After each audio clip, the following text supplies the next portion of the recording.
क्या हुआ? जब अयोध्या में प्रकट हुआ साक्षात पुष्पक विमान, राम मंदिर में काम कर रहे मजदूरों ने जब यह नज़ारा देखा तो सभी के पैरों तले जमीन खिसक गई। 22 जनवरी, प्राण प्रतिष्ठा से पूर्व अयोध्या में इतने बड़े चमत्कार का होना सभी को आश्चर्य में डाल रहा है। कुछ लोगों ने इसके साक्षात दर्शन किए हैं, जिन्होंने अपनी आंखों देखी जो बताएं, उसे सुनकर आपकी भी रोंगटे खड़े हो जाएंगे।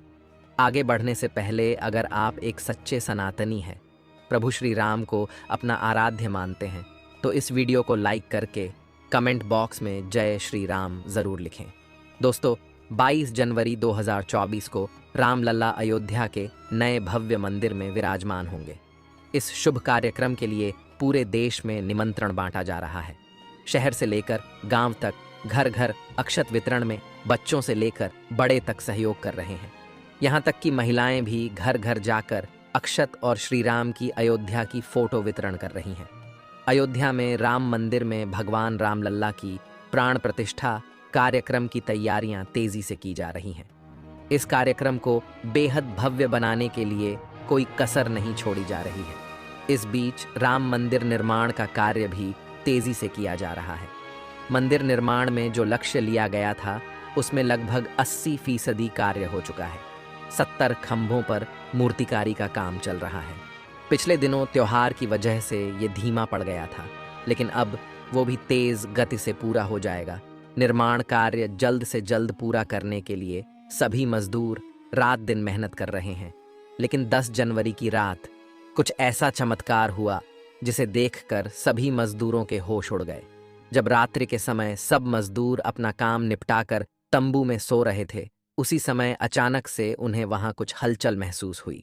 सुरेश नाम के एक मजदूर ने जब तंबू से बाहर झांक कर देखा तो उसे राम मंदिर के परिसर कुछ अजीब सी पीली चमकती हुई चीज दिखाई दी। उसने अपने साथियों को जगाना चाहा, लेकिन कोई भी उसके साथ नहीं आया। जब हिम्मत करके सुरेश जब राम मंदिर परिसर में पहुंचा तो वहां का नज़ारा बहुत चौंकाने वाला था, क्योंकि वहां पर उसे एक बहुत ही दिव्य चमत्कारिक विमान दिखाई दिया, जिसका आकार मोर के समान था, जो दिखने में काफ़ी सुंदर और तेज से परिपूर्ण था, जो कि राम मंदिर परिसर में पिछले क्षेत्र में उतर रहा था।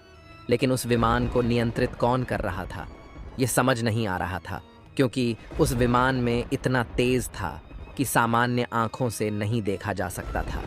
लेकिन समझ में कुछ ऐसा आ रहा था मानो स्वयं साक्षात भगवान राम पुष्पक विमान के माध्यम से अयोध्या में उतर रहे हों। सुरेश ने यह चमत्कार अपनी आंखों से देखा, लेकिन अचानक से ही वह बेहोश हो गया, क्योंकि वो उसके तेज को सहन नहीं कर पा रहा था। सुरेश जब सुबह उठा तो वो उसी स्थान पर मौजूद था और उसके साथ ही मंदिर निर्माण कार्य पूरा करने के लिए जा रहे थे। उसने सभी को रोककर रात्रि की सच्चाई बताई, लेकिन सभी उसकी हंसी उड़ा रहे थे। लेकिन सुरेश मन ही मन समझ चुका था कि प्रभु श्री राम अयोध्या आ चुके हैं।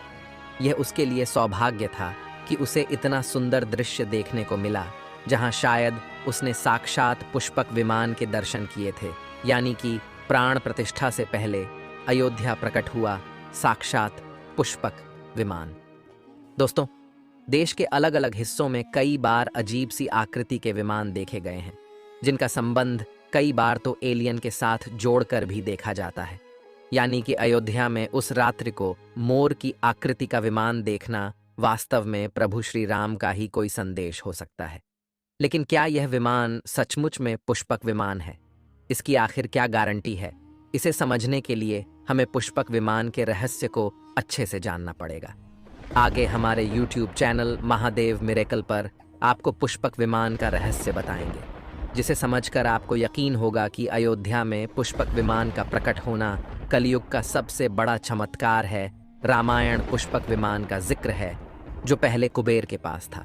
इसके बाद रावण ने उसे अपने सौतेले भाई कुबेर से लंका समेत बलपूर्वक हथिया लिया था। फिर रावण इसी के जरिए कहीं भी आता जाता था। रावण को हराने के बाद ये विमान श्री राम के पास आ गया।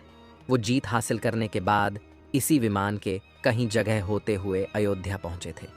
रावण ने इसी के जरिए पंचवटी आश्रम से सीता का हरण किया था और उन्हें उस पर बिठाकर लंका ले गया था। कहा जाता है कि पुष्पक विमान आज के विमान की तरह था। पुष्पक विमान के जरिए रावण हवाई मार्ग से सफर किया करता था। रावण को मौत के घाट उतारने के बाद उसी विमान के जरिए प्रभु श्री राम, माता सीता और लक्ष्मण लंका से अयोध्या लौटे थे। रामायण में जिस तरह से पुष्पक विमान का जिक्र मिलता है, उससे तो यही लगता है कि ये आज के हवाई जहाज की तरह था, लेकिन तकनीक के मामले में मॉडर्न एरोप्लेन से कहीं आगे था। रामायण के सुंदरकांड के 7वें अध्याय में पुष्पक विमान के बारे में जानकारी मिलती है। पुष्पक विमान की आकृति मोर की तरह थी। ये अग्नि और वायु ऊर्जा से उड़ान भरता था। इसकी तकनीक इतनी उत्कृष्ट थी कि इसका आकार छोटा और बड़ा किया जा सकता था।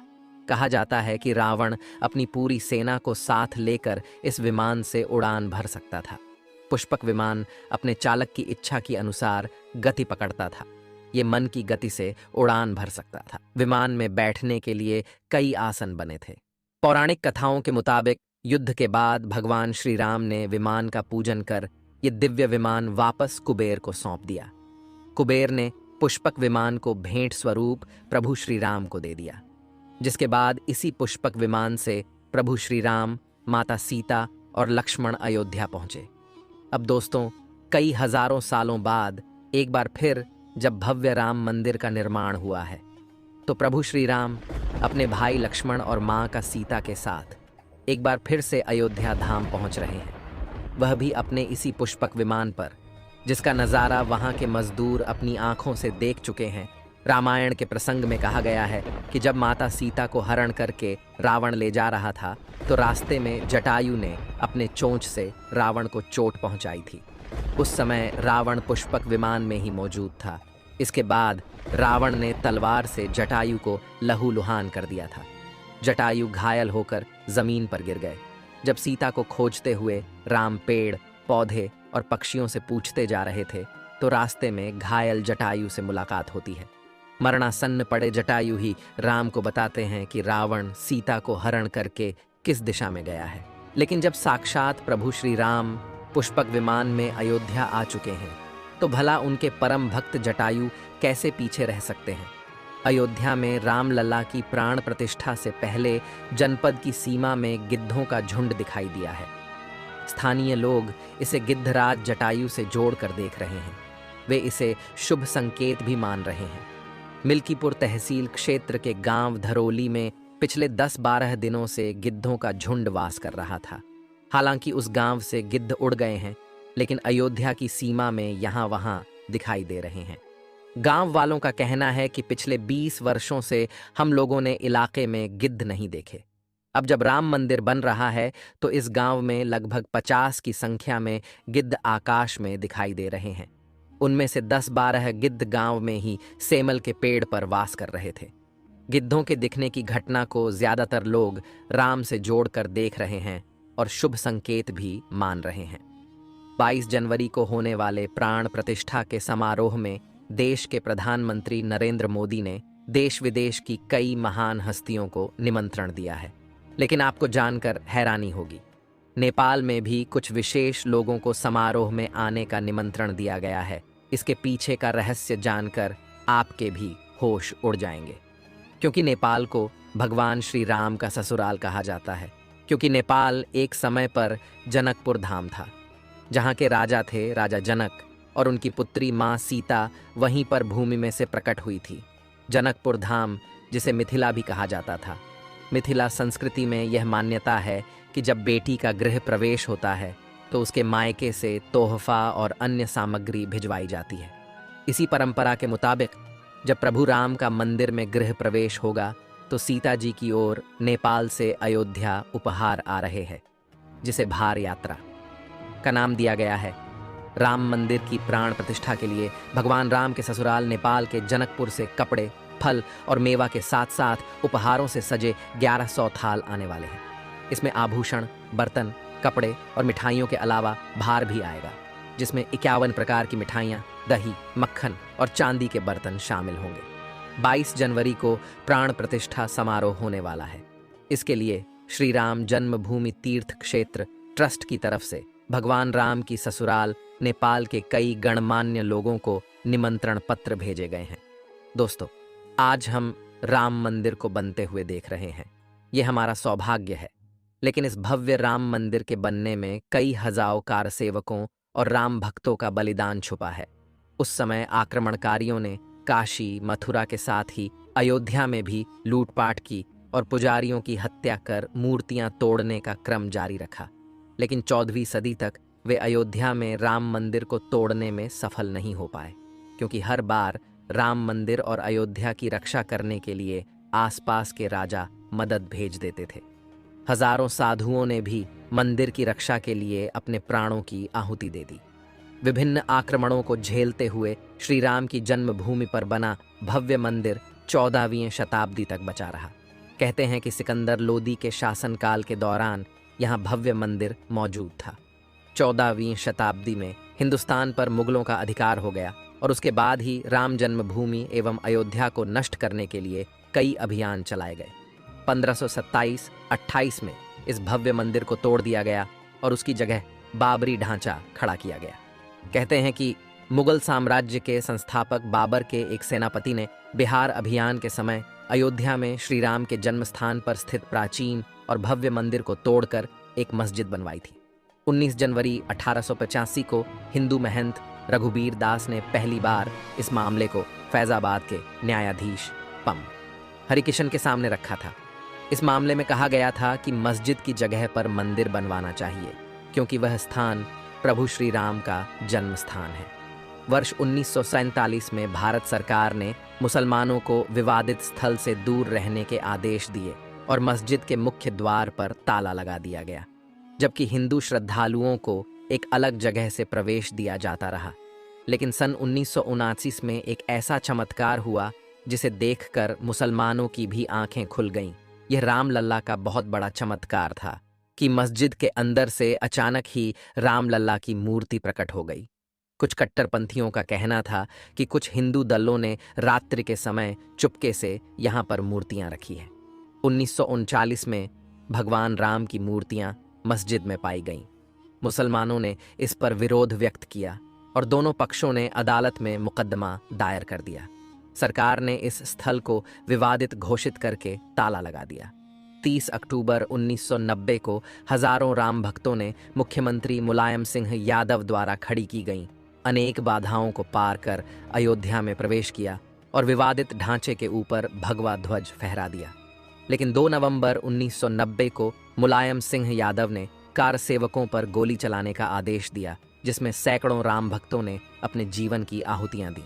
सरयू तट राम भक्तों की लाशों से भर गया था। इस नृशंस हत्याकांड के बाद अप्रैल 1991 को उत्तर प्रदेश के तत्कालीन मुख्यमंत्री मुलायम सिंह यादव को इस्तीफा देना पड़ा। उस समय कोठारी बंधुओं के बलिदान की चर्चा खूब रही। दिसंबर 1992 को जब विवादित ढांचा गिराया गया, उस समय राज्य में कल्याण सिंह की सरकार थी। उस दिन सुबह करीब 10:30 बजे हजारों लाखों की संख्या में कार सेवक पहुंचने लगे। दोपहर में 12 बजे के करीब कार सेवकों का एक बड़ा जत्था मस्जिद की दीवार पर चढ़ने लगता है। लाखों की भीड़दाश को संभालना सभी के लिए मुश्किल हो गया। दोपहर के 3:40 पर पहला गुंबद भीड़ ने तोड़ दिया और फिर 5 बजने में जब 5 मिनट का वक्त बाकी था, तब तक पूरे का पूरा विवादित ढांचा जमींदोज हो चुका था। भीड़ ने उसी जगह पूजा अर्चना की और रामशिला की स्थापना कर दी। मुख्यमंत्री कल्याण सिंह का साफ आदेश था कि कार सेवकों पर गोली नहीं चलेगी। इस महान कल्याण सिंह जी को हम शाश्वत प्रणाम करते हैं। दोस्तों, राम मंदिर को बनता हुआ देखना सौभाग्य है, लेकिन जब भी हम इसके पीछे हजारों हिंदुओं का बलिदान देखते हैं तो हमारी आंखें नम हो जाती हैं। इस पूरी वीडियो को देखने के बाद आक्रमणकारियों के लिए आपकी क्या विचार है, इसे कमेंट बॉक्स में ज़रूर बताइएगा। हमारे महान शहीदों के लिए आपकी श्रद्धांजलि नीचे कमेंट बॉक्स में ज़रूर दीजिएगा। कोई भी बात अच्छी लगी हो तो लाइक ज़रूर करें और हमेशा ऐसे सत्य चमत्कारी घटनाएं देखने के लिए हमारे चैनल को सब्सक्राइब करके आप बेल आइकन को प्रेस कर लें। अभी के लिए आप सभी दर्शकों